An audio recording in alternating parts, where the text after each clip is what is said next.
నమస్తే, నేను సిరి. పాస్టర్ ప్రవీణ్ పగడాల గారి మృతి పట్ల అనేక అనుమానాలు అయితే ఇంకా వ్యక్తమవుతున్న సమయంలో టీడీపీ అధికార ప్రతినిధి రాజేష్ మహాసేన కూడా చాలా ప్రభుత్వానికి వ్యతిరేకంగా మాట్లాడిన కొన్ని వీడియోలు ఇప్పుడు చర్చనీయాంశమైన. సో దీని మీద స్పందించడానికి మనతో పాటు ఉన్నారు ప్రముఖ సీనియర్ జర్నలిస్ట్ జగదేవ్ గారు. నమస్కారం సార్. నమస్కారం సార్. ఇప్పుడు ఏదైతే పాస్టర్ గారి మృతి, కొంతమంది యాక్సిడెంట్ చనిపోయినంటే లేదు ఇది చంపేశారు, హత్య అని చెప్పి కొంతమంది మాట్లాడుతున్నారు. ఇదే సందర్భంలో టీడీపీ అధికార ప్రతినిధిగా ఉన్న రాజేష్ మహాసేన ఎవరైతే ఉన్నారో తను కూడా ఏంటంటే ప్రభుత్వానికి వ్యతిరేకంగా మాట్లాడిన వీడియోలు ఇప్పుడు చర్చనీయాంశం. ఎందుకు ఇలా మాట్లాడుతున్నారు ఏంటి అనేది కూడా ఇప్పుడు కొంచెం అందరు మాట్లాడుకుంటున్నారు. సో దీని మీద మీ స్పందన ఏంటి సార్? యాక్చువల్గా పాస్టర్ ప్రవీణ్ ది హత్య యాక్సిడెంట్ అనేది నిర్ధారణ అయితే కాలేదు, కానీ క్రైస్తవ సంఘాలు సోదరులు అందరూ కూడా ఈ డిసైడ్ అయిపోయారు ఇది హత్య, ఆయన కావాలని ఎవరో చంపేశారని. ఎవరు చంపుండొచ్చు? ఆయన చనిపోవడం వల్ల ఎవరికి బెనిఫిట్, ఎవరికి లాభము? ఇప్పుడు కాసేపు మనం మాట్లాడుకుంటే పోనీ నిజంగా ఆయన చనిపోయాడు, లేకపోతే ఫండింగ్ ఏదో నాకు వస్తుంది, లేకపోతే ఆయన చనిపోయాడు ఆయన దగ్గరికి వెళ్ళే శిష్యులో లేకపోతే భక్తులు నా దగ్గరికి వస్తారు, ఇట్లాంటి స్వార్థంతో ఉండుండొచ్చు.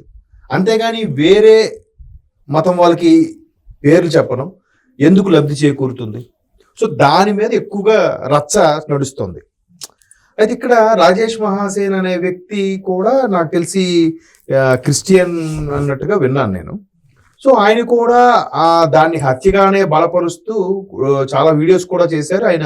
ఆయన ఛానల్లో కూడా ఆయన బైక్ మీద వెళ్ళడం అవన్నీ రిలీజ్ చేసి ఎక్స్ప్లెయిన్ చేశాడు.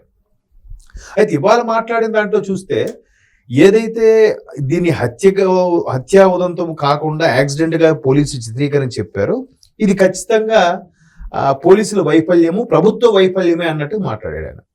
సో పోలీసుల వైఫల్యం అన్నా ప్రజలే ప్రభుత్వం, ఉద్యోగులే ప్రభుత్వం కదా. సో వీళ్ళందరి ఉద్యోగులు ఎక్కడ మిస్టేక్ చేసినా ఆ ప్రభుత్వానికి ఆపాదించబడుతుంది.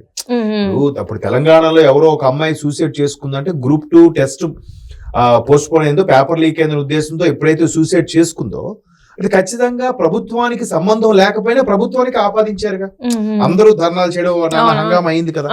సో ఇప్పుడు కూడా అది ప్రభుత్వ వైఫల్యం అన్నట్టుగా మాట్లాడేసరికి ఇదేంటిది, ఈయన టీడీపీకి అధికార ప్రతినిధిగా ఉన్న ఒక పవర్ఫుల్ ఆయన పి గన్నవరంకి ఆల్మోస్ట్ ఎమ్మెల్యేగా పోటీ చేయాల్సిన వ్యక్తి చాలా ఎలిగేషన్స్ ఆయనకి ఇస్తే ఇంకా ఇబ్బంది అవుతుందేమో మొత్తం మీద చాలా మంది పొగబట్టి ఏదో చేస్తే ఆయన మొత్తానికి ఆయనే త్యాగం చేశారు. ఇచ్చినా కూడా మళ్ళీ నాకే అవసరం లేదు, దీనివల్ల టీడీపీకే మచ్చొచ్చేలాగా ఉందంటే, పార్టీకే మచ్చొచ్చేలాగా ఉంటే నాకు అవసరం లేదు, నేను పోటీ చేయను అన్నట్టుగా ఆయన విత్డ్రా అయిపోయారు. తర్వాత వేరే వాళ్ళు పోటీ చేశారు. అయితే ఇప్పుడు అటువంటి వ్యక్తి, ఆయన ఎప్పుడు ముక్కుసూటిగా మాట్లాడే మనిషి ఇట్లా తప్పు పట్టడం ఇండైరెక్ట్ గా ప్రభుత్వాన్ని అంటే హోంమంత్రి అనిత గారిని కానీ లేదంటే కీలకమైన వ్యక్తి టీడీపీలో లోకేష్ గారిని కానీ పరోక్షంగా విమర్శించినట్టు అయింది కదా. సో దాని మీద ఇప్పుడు సోషల్ మీడియాలో వైరల్ అవుతుంది. రాజేష్ మహాసేన అనే వ్యక్తి 2019 తర్వాత 20 తర్వాత వైసీపీ నుంచి టీడీపీలోకి వచ్చి టీడీపీకి ఫేవర్గా ఉండే ఈ మనిషి ఇప్పుడు సడన్ గా ఒకసారి గేరు మార్చారేంటి అంటే ఈయనకి అవకాశం ఇవ్వలేదనా ఏంటనే రకరకాల విమర్శలు వినిపిస్తున్నాయి. చాలా మంది ఆ యాంగిల్లో వాళ్ళకి ఎవరు తెలిసింది వాళ్ళు చెప్పేస్తున్నారు, లేదు ఈయనకి టీడీపీలో ఒక సముచిత స్థానం కల్పించబడలేదు అందుకే ఆయన మాట్లాడుతున్నాడు. బట్ ఆయన ఏమంటాడు, ఇది హత్య అని అందరికీ అనిపిస్తుంది, చూసిన ప్రతి ఒక్కరు అదే స్పందిస్తున్నారు. వెంటనే స్పాట్లోకి వెళ్ళిన వాళ్ళు కానీ, క్రైస్తవ సంఘాలు కానీ, మిగతా సామాజిక వర్గం సంబంధించిన సంఘాలు కానీ వీళ్ళందరూ స్పందిస్తుంటే పోలీసులు మాత్రం ఇది ఖచ్చితంగా ఒక సాధారణ యాక్సిడెంట్ అని చిత్రీకరించే ప్రయత్నం చేస్తున్నారు. దీన్ని లోకేష్ గారికి కానీ అనిత గారికి కానీ రాంగ్ కన్వే చేశారు, తప్పుడు ఇన్ఫర్మేషన్ ఇచ్చి వాళ్ళు కూడా మభ్యపెట్టేలా చేస్తున్నారు అనేది వీళ్ళ యొక్క ఆరోపణ, రాజేష్ మహాసేన్ గారి ఆరోపణ. బట్ పరోక్షంగా పోలీసులు రాంగ్ ఇన్ఫో చేయడం వల్లే ప్రభుత్వం కూడా ఆ విధంగా వ్యవహరిస్తుంది అని చెప్పడం ఇండైరెక్ట్ గా ప్రభుత్వాన్ని విమర్శించినట్టే. బట్ కింద స్థాయి వరకు వెళ్ళి మంత్రులు వెళ్ళి ఇన్వెస్టిగేట్ చేయరు కదా. కింద స్థాయి వరకు లేదా ఆ పోస్ట్ మార్టం లోపలికి వెళ్ళి ఆ టెస్టులన్నీ దాన్ని ఏమంటారు మొత్తం శాంపిల్స్ అన్ని కలెక్ట్ చేసినప్పుడు వాళ్ళందరూ ఎవరు వెళ్ళి మంత్రులు వెళ్ళి మాస్కులు పెట్టుకొని టెస్టులు అయితే చేయరు కదా, అంతే కదమ్మా. సో అలాంటి సందర్భాల్లో పోలీసులు అనేవాళ్ళు ఈ మంత్రులకి ఈ కీలకమైన వ్యక్తులకి రాంగ్ ఇన్ఫర్మేషన్ ఇచ్చి అది యాక్సిడెంట్ గా చూపించి కేసును క్లోజ్ చేయాలని చూస్తున్నారు అనేది రాజేష్ మహాసేన యొక్క ఆరోపణ. అండ్ మోర్ ఓవర్ ఆయన గట్టిగా వాదం వినిపిస్తున్నాడు, కానీ ఇప్పుడు నేను నిన్న మొన్న కూడా చెప్పాను ఛానల్లో, ఇప్పుడు వివేకానంద రెడ్డి గారి హత్య జరిగింది, అది హత్యనే అంటున్నాం, బట్ ఎవరు చంపారు, ఎందుకు చంపారు ఇంతవరకు తెలియదు. 6 years అయిపోయింది.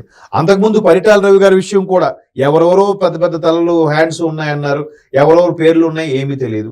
అంతవరకు ఎందుకు 2009లో జరిగిన రాజశేఖర రెడ్డి గారి హెలికాప్టర్ ఉదంతం కూడా దాని వెనక ఒక కుట్ర ఉంది, దాని ఒక పెద్ద ఎంఎన్సీ కంపెనీ ఉంది, దాని ఒక బిగ్ బడా స్టేట్ ఉన్నాడు, వాడే మొత్తం హెలికాప్టర్ కూలిపోయేలా చేశాడని కూడా కొన్ని వార్తలు విన్నాం, నేషనల్ లెవెల్లో కొన్ని ఆర్టికల్స్ కూడా విన్నాం.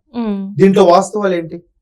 ఒకవేళ నిజంగా అది జరుగుంటే ఏదో ఒక రూపంలో ఎప్పుడో ఖచ్చితంగా బయటకు వస్తుంది. ఊహాగానాలుగా వచ్చే ఆర్టికల్స్ వేరు, ఖచ్చితంగా ఇవి నిజాలతో ఇవి ప్రూఫ్స్ అని వచ్చేది వేరు.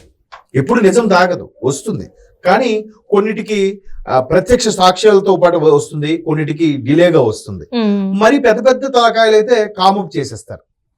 ఇప్పుడు ఇతను ఒకవేళ హత్య అనుకుంటే ఈయన వెనక ఎంత పెద్ద తల ఉంటే కామప్ చేస్తారు? అంత పెద్ద తలకాయతో ఈయన వైరం పెట్టుకునే అంత రేంజ్ ఈయనకుందా? కాసేపు అనుకుందాం. ప్రవీణ్ పగడాల్ అనే వ్యక్తి గోస్పెల్ అని అంటారు దాన్ని, వాక్యాలు ఓల్డ్ టెస్టిమెంట్ ప్రకారం చెప్పే వాక్యాలు, దాని వల్ల చాలా ఒక మంచి సింగర్గా, మంచి మ్యూజిషియన్గా చాలా చేశారు. కానీ అట్లా మరీ పూర్తి స్థాయిలో వైరం ఉండేంత వ్యక్తి అయితే కాదు. ఎక్కువగా వాళ్ళతో వీళ్ళతో ఆర్గ్యూ చేసి ప్రతి ఛానల్కి వెళ్ళి ప్రతి ఒక్కరితో కూడా డిబేట్ పెట్టుకొని ఇది చేసే ఇది లేదు. అలాగని విపరీతమైన శత్రువులు ఉండే పరిస్థితి కాదు, పెద్ద పెద్ద తలకాయలతో ఢీకొనే పరిస్థితి కూడా కాదు. మరి ఎట్లా? పెద్ద పెద్ద తలకాయలు అయితే పోనీ ఓకే, ఆయన పేరుకి పెద్ద పెద్ద తలకాయలు ఉన్నాయి అందుకే కామప్ చేసేసారు, అది యాక్సిడెంట్గా మలిచేశారు అనుకోవడానికి. అదిగో పులంటే ఇదిగో తోక అనే రకాలే తప్ప దానికి ఆధారభూతం అనేది ఒక విట్నెస్ చూపించమని, ఒక లాజికల్ విట్నెస్. ఇప్పుడు ఒక ఆయన అంటాడు కింద ఆయన పడ్డాడు, మీద బండి పడింది, అది ఇంపాసిబుల్, బండి ఒకవైపు తులిపోతుంది, మనిషి ఒకవైపు తులిపోతాడు, అయ్యా ఎవరు చెప్పగలరు? చాలా సందర్భాల్లో బండి మీద పడి కాల్ ఫ్రాక్చర్ అయిపోయిన సందర్భాలు లేవా? ఇంకొంతమందికి కింద బండి ఉండి పైన కింద ఇల్లుండి బండి పైనుండి ఈడ్చుకుంటూ ఒక 20 మీటర్ల వరకు ఈడ్చుకుంటూ ఆ బండికి సైడ్కి ఇవి ఉంటాయి సేఫ్టీ గార్డ్స్, అవి ఈడ్చుకుంటూ వెళ్ళినప్పుడు ఫ్లేమ్ వచ్చిన సందర్భాలు కూడా ఉన్నాయి తార్ రోడ్డుకి రాసుకెళ్ళినప్పుడు. మరి అదేం లాజిక్? పాసిబిలిటీ అయితే ఉంది కదా, మనిషి అటు తులిపోవడం ఇటు తులిపోవడం అది ఉంది కదా, ఇలా ఈడ్చుకుంటూ వెళ్ళేది కూడా ఉంది కదా. ఒక్క రీజన్నే చూపించి లేదు బండి కింద పడ్డాడంటే ఎవడో చంపేసి మీద బండి పడేశాడు, అంత చంపేసే థ్రెట్టింగ్ ఉంటే ఆయన సింగిల్గా వెళ్తాడా? సింగిల్గా తిరగలేగా. ఒక రోజంతా ఫోన్ స్విచ్ ఆఫ్ అయ్యే పరిస్థితి వచ్చిందంటే వెంటనే సార్ ఏమయ్యాడు, ఎందుకు ఎక్కడికి వెళ్తున్నాడు, సింగిల్గా ఆయన వదలకూడదు, ఆయన థ్రెటనింగ్ ఉంది అనుకొని చెప్పి కూడా వెళ్ళిన వాక్యం చెప్పించుకున్న వాళ్ళు, లేకపోతే ఆయన ఫాలోవర్సో, లేకపోతే ఆయన రిలేటివ్సో, లేకపోతే ఆయన బంధువులో కూడా వెళ్ళాలిగా. ఎంతవరకు కరెక్ట్ అలా విడిచిపెట్టడం? అంటే ఆయన ఓపెన్గా ఉంటాడు, సింపుల్గా ఉంటాడు, ఎక్కడికి వెళ్ళినా బండి మీద వెళ్ళడానికి ఇష్టపడతాడంట. నిజంగా థ్రెటనింగ్ ఉంటే అంత ధైర్యంగా బండి మీద వెళ్ళగలుగుతాడు ఆయన? వెళ్ళాడు కదా. సో ఈ పాయింట్లన్నీ లాజికల్గా ఆలోచిస్తే ఇందులో థ్రెటనింగ్ ఏముండొచ్చు, ఏముంది, లేదా ఆయన అంత ఓపెన్గా ఉన్నాడు కదా అని అనిపిస్తుంది కదా. మరి అలా అనిపించినప్పుడు ఆయనకి ఖచ్చితంగా హత్య అని మీరు ఎలా ప్రూవ్ చేస్తారు? లేదా ఇది కాసేపు ఒక మతపరమైన విద్వేషాలుగా రెచ్చగొట్టి వేరే మతస్థులు వీళ్ళని వేరే పదాలతో రకరకాల పదాలతో దూషిస్తున్నారు కాబట్టి వాడిని టార్గెట్ చేయాలి, వాడిని ఇబ్బంది పెట్టాలనే ఉద్దేశంతో వీళ్ళంతా ఏకమై అలా చేస్తున్నారా? అంటే ఇప్పుడు ఏదైతే రాజేష్ గారు చెప్పిన ఏదైతే ఉందో అది ప్రభుత్వానికి వ్యతిరేకంగా అనిపిస్తుంది. అంటే ఇప్పుడు ఆయన ఏమంటున్నారు అంటే వీళ్ళు ఏదైతే ఉందో దాస్తున్నారు, ఏవైతే అధికారులు కూడా ప్రభుత్వ అండదండలతోనే పనిచేస్తున్నారు, ప్రభుత్వం ఏదో సపోర్ట్ ఉంది కాబట్టి మీరు అన్నట్టు దాచిపెడుతున్నారు, పూర్తి స్థాయిగా నిజాయితీగా నిబద్ధతగా వీళ్ళు ఎంక్వైరీ చేయలేదు అనేది అతని అభిప్రాయం.